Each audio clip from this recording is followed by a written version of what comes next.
नमस्कार दोस्तों, स्वागत है आपके चैनल में जिसका नाम है कॉन्सेप्ट फ़िल्टर। तो दोस्तों, जैसा कि आप समझते हैं कि हमारे इस चैनल पे आपको आगामी UP TGT PGT LT grade biology से रिलेटेड चैप्टर वाइज क्वेश्चन यहाँ पे कराए जा रहे हैं, वो भी बिल्कुल फ्री में दोस्तों। तो जिसका हमारा आज का प्रैक्टिस सेट 2 है।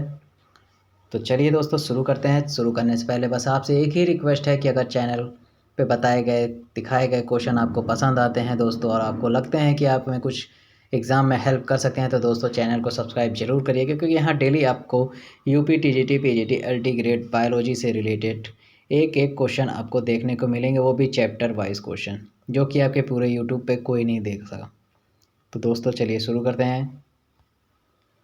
आज का पहला क्वेश्चन है, वृद्धा अवस्था एवं काल प्रभाव के विषय में ज्ञान प्राप्त करने की विधा को कहते हैं। पहला ऑन्कोलॉजी, दूसरा टेरेटोलॉजी, तीसरा जेरेंटोलॉजी और चौथा है ऑर्निथोलॉजी। दोस्तों आप अपने क्वेश्चन को पढ़ लीजिएगा और आप अपने क्वेश्चन के आंसर को कमेंट में लिखिएगा, और लास्ट में आप बताइएगा कि आपके कितने क्वेश्चन सही हुए। मैं उसके कमेंट को पिन कर दूंगा। चलिए दोस्तों,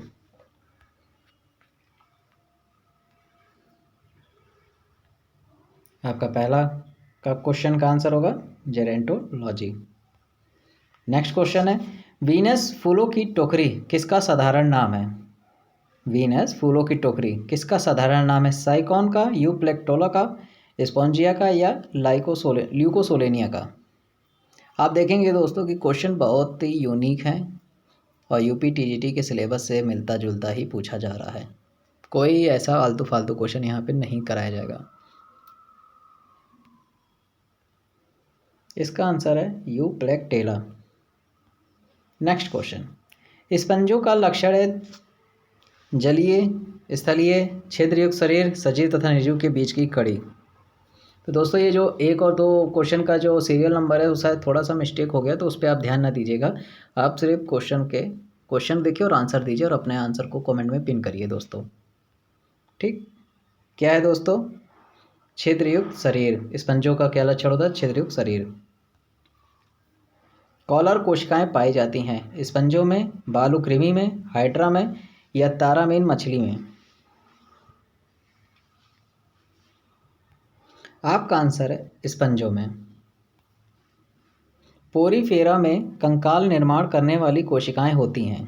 पोरीफेरा में कंकाल निर्माण करने वाली कोशिकाएं को क्या कहते हैं दोस्तों, कौन सी होती हैं। अमीबाणु होती हैं, संचराणु होती हैं, स्क्लेरोब्लास्ट होती हैं या आर्कियोसाइट होती हैं। दोस्तों बहुत ही इंपॉर्टेंट क्वेश्चन है दोस्तों। पोरीफेरा से आपके हर साल 1 से 2 से 3 क्वेश्चन तक पूछे जाते हैं। तो दोस्तों आपके 3 नंबर के क्वेश्चन में से 1 नंबर का क्वेश्चन तो आपको यहाँ पे करा दिया गया है। कंकाल जो निर्माण करती कौन सी होती है, स्क्लेरोब्लास्ट। दोस्तों अगर आपको क्वेश्चन पहली बार लग रहा होगा कि हाँ यह कुछ इंपॉर्टेंट, तो आप एक कॉपी पे नोट डाउन करते चलिएगा दोस्तों। दंश कोशिका निमेटोसाइट है एक। निमेटोसाइट क्या है, अंग है, कोशिका है, कोशिकाओं का समूह है या कोशिका का एक भाग है। दोस्तों देखिए कभी कभी क्या होता है कि यूपी टीजीटी पीजीटी के जो क्वेश्चन पेपर होता है उसमें दंश कोशिका न पूछ के नेमेटोसाइट डायरेक्ट पूछ लिया जाता है। हिंदी में भी नेमेटोसाइट लिख दिया जाता है, तो आप कंफ्यूज ना होइएगा, उसको दंश कोशिका ही कहा जाता है। ठीक है दोस्तों, क्या होगा, कोशिका का भाग। Answer number 4। लड़ाई का पुर्तगाली जहाज है। लड़ाई का पुर्तगाली जहाज है फाइसेलिया, पिंटे पिन्नेट्यूला, ओबेलिया या कोरेल। इंपॉर्टेंट क्वेश्चन है और थोड़ा यूनिक क्वेश्चन है दोस्तों। दोस्तों ये क्वेश्चन जो है आपके इंटर लेवल ग्रेजुएशन लेवल दोनों को मिक्स करके बनाया गया, तो आपको क्वेश्चन थोड़े से अजीब भी लगेंगे, तो आप ये ना सोचिएगा कि आउट ऑफ सिलेबस जा रहे हैं। नहीं दोस्तों, सिलेबस आउट ऑफ नहीं जा रहा है, ये अकॉर्डिंग ही सिलेबस है, बस लेवल थोड़ा सा मिक्स करके बनाया गया है, solve to moderate to high level तक का। ठीक दोस्तों, कि आपको उस लेवल तक भी पढ़ाया जा सके जिस लेवल तक यूपी टीजीटी पीजीटी में क्वेश्चन पूछे जाने की आशंका है। इसका आंसर क्या होगा दोस्तों, फाइसेलिया को लड़ाई का पुर्तगाली जहाज कहा जाता है। हिप्पोटॉक्सिन का निर्माण किसके द्वारा होता है दोस्तों। हिप्नोटॉक्सिन का निर्माण किसके द्वारा होता है, स्पंजों के द्वारा होता है, नहाने के स्पंज के द्वारा होता है, दंश कोशिका के द्वारा या ल्यूकोसोलेनिया के द्वारा होता है। हिप्नोटॉक्सिन कहाँ पे निकलता है दोस्तों, चलिए दोस्तों बताइए। दंश कोशिका, ये एक थोड़ा सा जहरीला पदार्थ होता है जो कि कीड़े पकड़ों को जो पकड़ लेती है तो उस पर ये प्रभाव करता है, उसको मारने का काम करता है। ठीक, इसीलिए इसको दंश कोशिका भी कहा जाता है।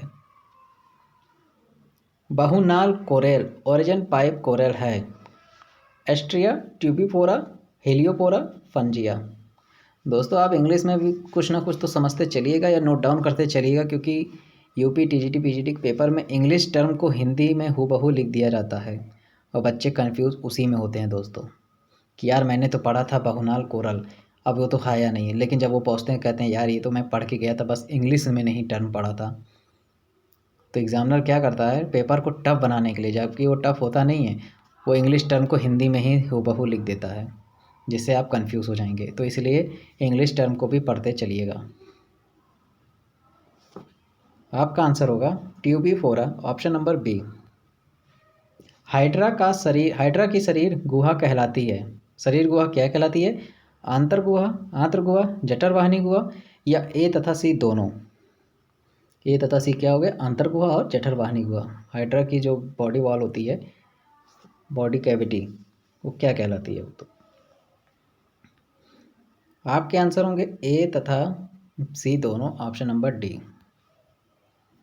यकृत फ्लूक का मध्य पोषक है।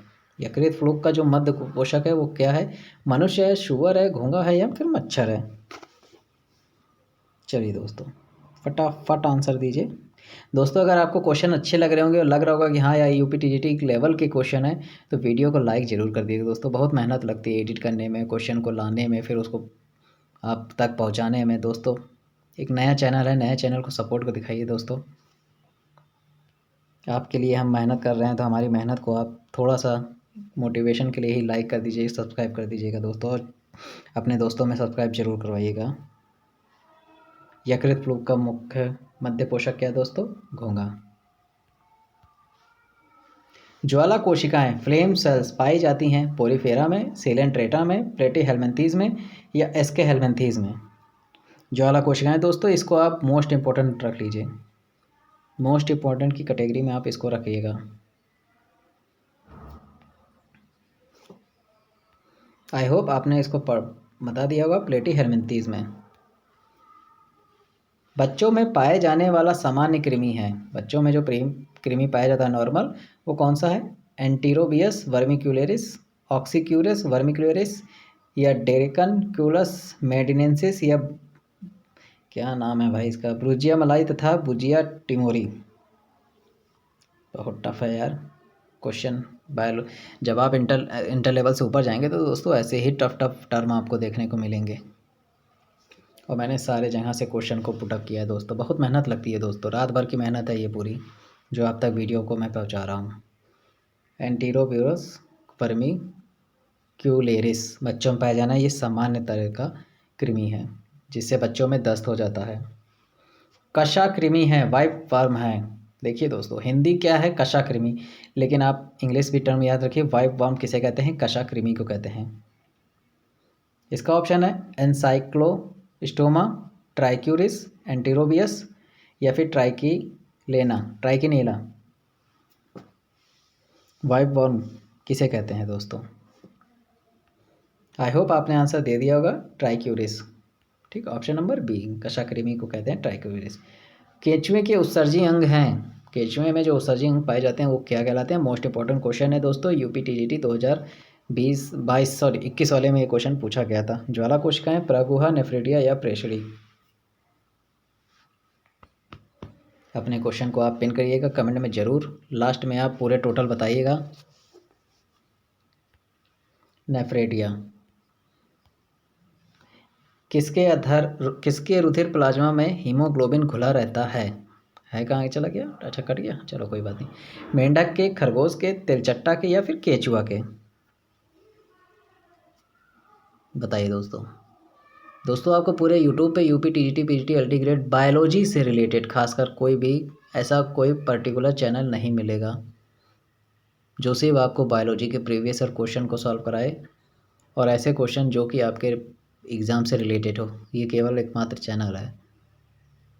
तो अगर आप सीरियस होकर पढ़ना चाहते हैं और चाहते हैं कि आपकी एक सीट पक्की हो इस बार, बेहतर तैयारी, अपनी तैयारी को और बेहतर बनाना चाहते हैं तो हमारे साथ ज़रूर जुड़िएगा दोस्तों। तो इसका आंसर क्या होगा दोस्तों? ऑप्शन नंबर डी, केंचुए के हीमोग्लोबिन खुला रहता है। ठीक दोस्तों, केंचुए का मुख्य नाइट्रोजन युक्त उत्सर्जी पदार्थ है यूरिक अम्ल, अमोनिया, यूरिया, अमीनो एसिड। केंचुए में उत्सर्जी पदार्थ क्या निकलता है जो ये नाइट्रोजन युक्त होता है? आपका आंसर है यूरिया। नेक्स्ट क्वेश्चन, जॉन्स्टन अंग किस में पाया जाता है? फिर ये जाता है कहाँ चला गया यार थोड़ा टाइपिंग में बोलता रहा हूँ दोस्तों, रात में टाइपिंग किया है, इसको एडिट करके फिर पेस्ट किया है दोस्तों, तो थोड़ी बहुत मिस्टेक आपको देखने को मिलेगी, तो उसको निगलेक्ट कर दीजिएगा। आपके ऑप्शन है तिलचट्टे के शीर्ष में, मच्छर के श्रृंगिका में, घरेलू मक्खी के उदर में, या मकड़ी के उदर में। दोस्तों मेहनत बहुत की है, जिसके लिए एक लाइक तो बनता है दोस्तों, लाइक कर दीजिएगा। जॉन्स्टन अंक बहुत इंपॉर्टेंट क्वेश्चन है, 2025 के एग्ज़ाम में आप इसको 1 नंबर का मान के चलिएगा दोस्तों, मोस्ट इम्पॉर्टेंट है, जिसका आंसर है मच्छर के श्रृंगिका में। जो मच्छर की वो होती है ना, क्या कहते हैं इसको, संवेदी अंग होता है जॉन्स्टन अंग, ये भी याद रखिएगा आप। जब मच्छर हमारे बैठते हैं ना तो खून का पता लगाते हैं कि हाँ भाई यहाँ पे खून है, चलो यहाँ पे अपने डंक घुसेड़ देते हैं, है ना दोस्तों, उसी को कहते हैं जॉन्स्टन अंग। आर्थ्रोपोडा, पोड हो गया, सॉरी, आर्थ्रोपोडा में किसकी कमी होती है? नहीं सॉरी, आर्थ्रोपोड में किसकी कमी होती है? आर्थ्रोपोडा में किसकी कमी होती है? पक्षमाप की, संधि युक्त उपांग की, श्वसन अंग की, खंड युक्त शरीर की। टाइपिंग में थोड़ा सा मिस्टेक हुआ है दोस्तों, क्वेश्चन सही है, बस थोड़े से गैप में हो गया है। आप क्वेश्चन पढ़िए और आंसर को पुटअप करिए अपने।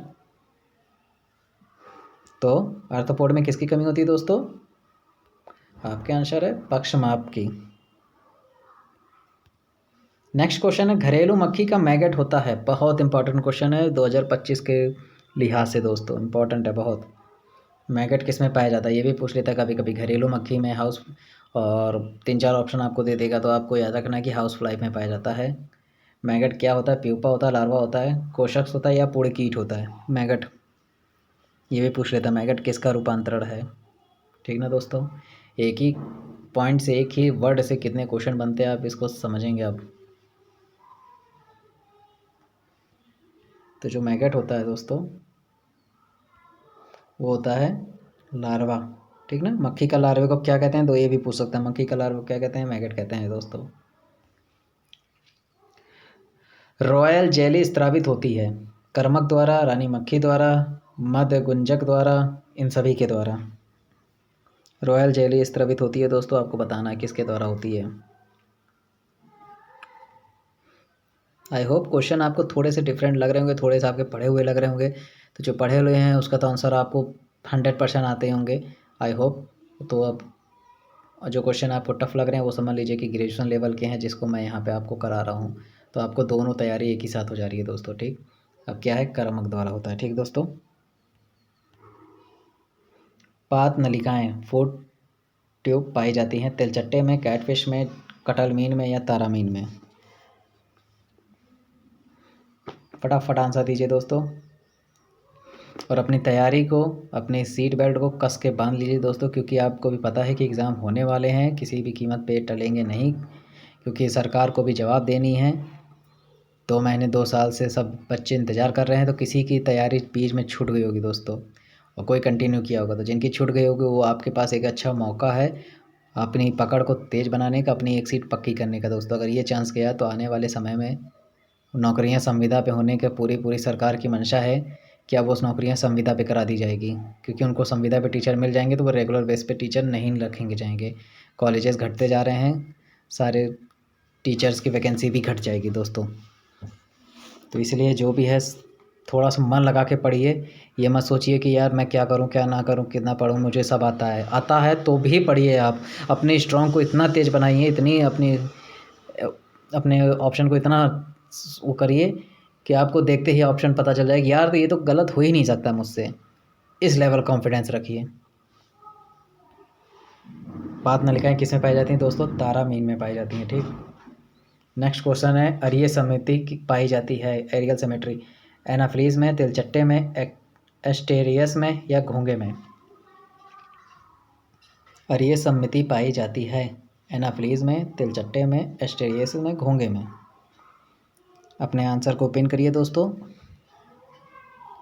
तो दोस्तों ये लास्ट क्वेश्चन है और कमेंट करके ज़रूर बताइएगा। अगर आपको क्लास अच्छी लग रही है तो मैं और अच्छे अच्छे क्वेश्चन को पुटअप करने की कोशिश ज़रूर करूँगा और ऐसे क्वेश्चन को पुटअप करूँगा जो आपके एग्ज़ाम में 100% तो नहीं बोल सकता दोस्तों, 99.9% आपके क्वेश्चन एग्ज़ाम में आपको देखने को मिलेंगे दोस्तों। क्योंकि 100% का जो दावा करता है दोस्तों वो फेक होते हैं, ठीक ना। 100% इस दुनिया में कुछ नहीं है दोस्तों, आपको भी पता है। तो 90.99% मैं आपसे वादा करता हूँ कि जो भी क्वेश्चन आप यहाँ पढ़ के जाएंगे आपको पेपर में देखने को ज़रूर मिलेंगे दोस्तों, ठीक ना। तो उसके लिए आपको चैनल को सब्सक्राइब करना होगा, रेगुलर आपको वीडियोस देखनी होगी और अब वीडियो में बताए गए क्वेश्चन को खुद सॉल्व। मैं दोस्तों आंसर भी लिख सकता हूँ इसी के बगल, लेकिन मैं आंसर नहीं लिखता हूँ क्योंकि आपको अपनी तैयारी करने का और अपने को आजमाने का एक मौका भी मिलना चाहिए, ठीक। तो इसका आंसर होगा एस्टेरियस में। तो दोस्तों ये थी हमारी आज की क्लास। आपको कैसी लगी कमेंट करके ज़रूर बताइएगा और प्लीज़ फिर से कह रहा हूँ, नया चैनल है, सपोर्ट दिखाइए। मैं आपके लिए ऐसे ही आपकी परीक्षा को और स्ट्रांग बनाने की कोशिश करता रहूँगा दोस्तों। बस आपका आशीर्वाद चाहिए, आपका साथ चाहिए। मिल के तैयारी करेंगे, मिल के एग्ज़ाम क्लियर करेंगे। तब तक के लिए जय हिंद, जय भारत।